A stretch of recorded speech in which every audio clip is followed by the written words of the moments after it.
Art, did you see the Grammys this past weekend? I got home kind of towards the end of them. I saw the sort of the end of it. What did you take away from it? I mean, do those award shows hold any value to you, or what are your thoughts on them? Oh well, the Grammys are very institutionalized. The voting block is not really responsive to what's really happening in the scene. It's more like what's been happening the last 10 years.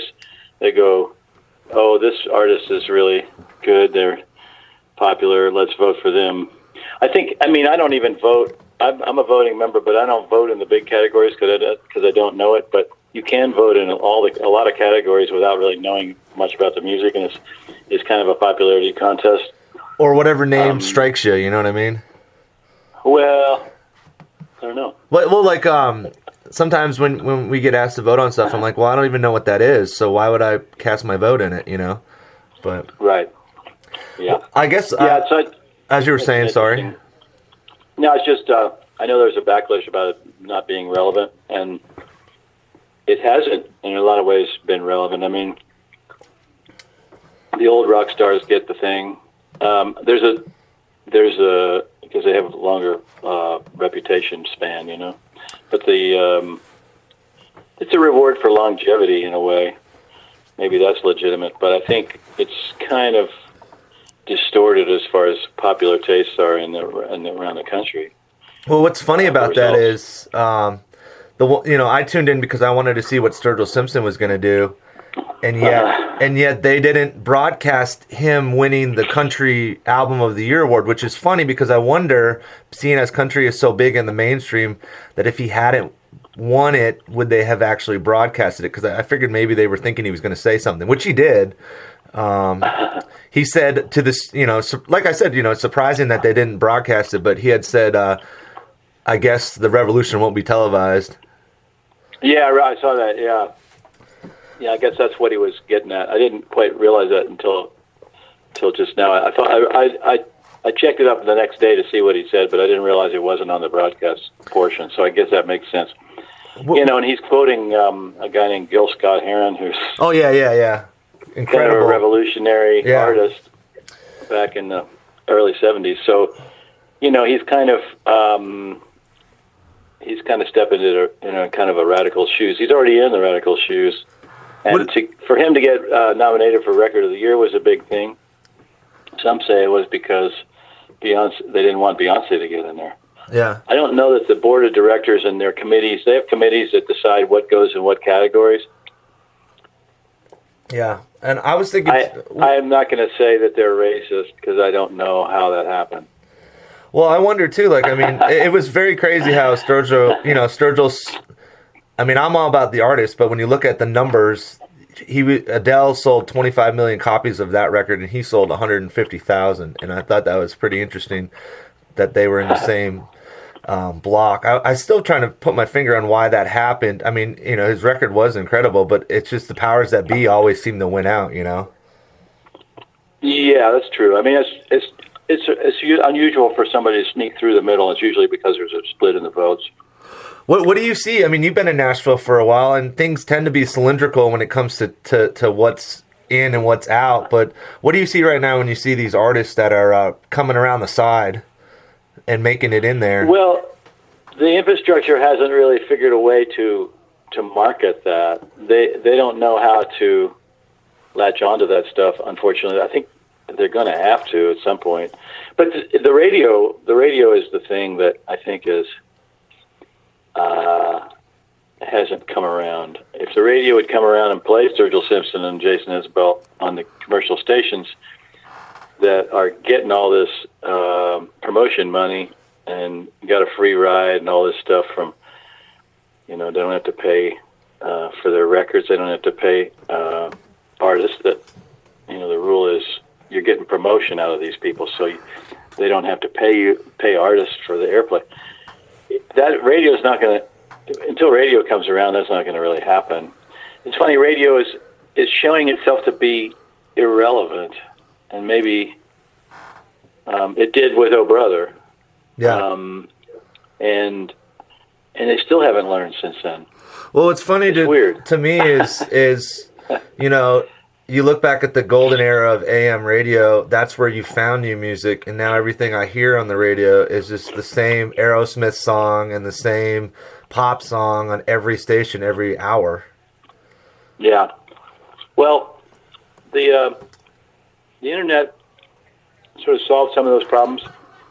It also created other problems in that it made it possible for so many people to find the thing that they were looking for if they really knew what they wanted. And then they could just stay there. They can stay in their little niche of what kind of music they like by watching YouTube, by checking out, making a Pandora thing, or by listening to Spotify or whatever. What do you see right now? Yeah. What do you see right now with bluegrass music? What's the landscape that is from your perspective? What is it right now? Where is it going? Well, bluegrass is also, it's holding on to its roots pretty strong, and I think there's a real value in that. But it's never been a big genre. It's kind of designed not to be big. It's kind of designed not to be so popular that it's uncool. I think a lot of people just don't want it to be too popular. Well, they like the small town of it. Yeah, well, I mean, so I think it's staying that way. I think it will stay that way, and I think it, in many ways. But meanwhile, the stuff around the nucleus of that old time bluegrass, like the progressive stuff, is kind of growing, and it's another genre unto itself in a way. The jam grass kind of stuff, and stuff like the Punch Brothers. They have a toehold in bluegrass appreciation, among the audience, but they don't count on that for their livelihood. Well, it's one of those things where it seems like almost every generation there's that argument of the neo-traditional versus the progressive camps. Like where you are, you grew up in the 60s and had, as much as you had bluegrass influence, you probably had pop and rock and roll being in the heyday of that. Yeah. Now, Garrett, I'm sorry, I'm chewing my toast. Yeah, the music that I play is definitely, it's plainly apparent of what I listened to when I was growing up. Well, definitely like soaking it all in, and then whatever filters out, like Grissman was the same way. He, as much as when I've talked to him or Peter Rowan, they say as much as they loved Bill Monroe, they loved Miles Davis and Jimi Hendrix and the Beatles and. Yeah, I mean it's going to happen, and the music will evolve. And the funny thing about like the Grammys and radio formats and stuff is they try their best to sort of say this is a genre that is X, and meanwhile everything's happening to break down walls in between those borders that they put up, and they. It's like Trump trying to build a wall. I mean, you just can't. You're not going to be successful with that. It just doesn't happen. Yeah. People get over the wall. They get underneath it. They get around it.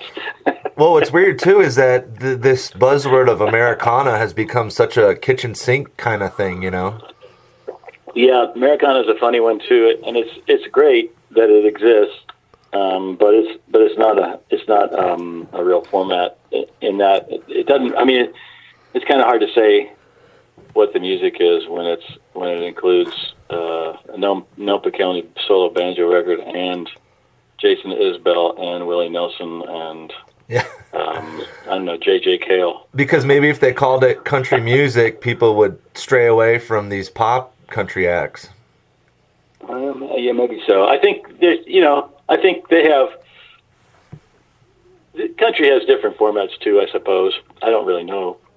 There's kind of oldies formats, and then there's the bro country, hot country, or whatever they call it. Well, what is it about bluegrass that really sets it apart from other genres for you? Well, the part that I like about the bluegrass is the community. It's a you can sort of develop your art on your own terms, and people tend to respond to it. I'm kind of I mean,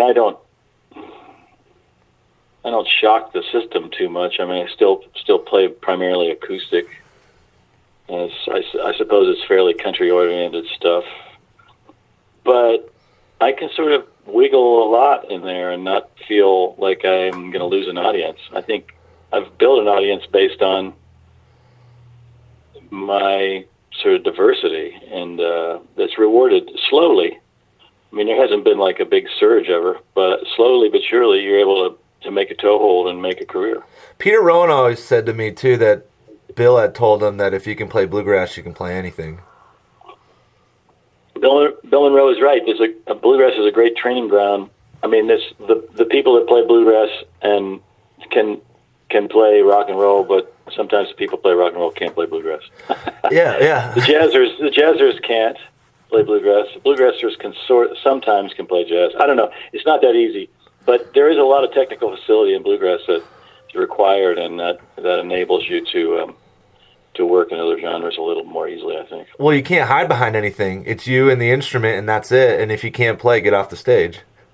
That's right. Yeah.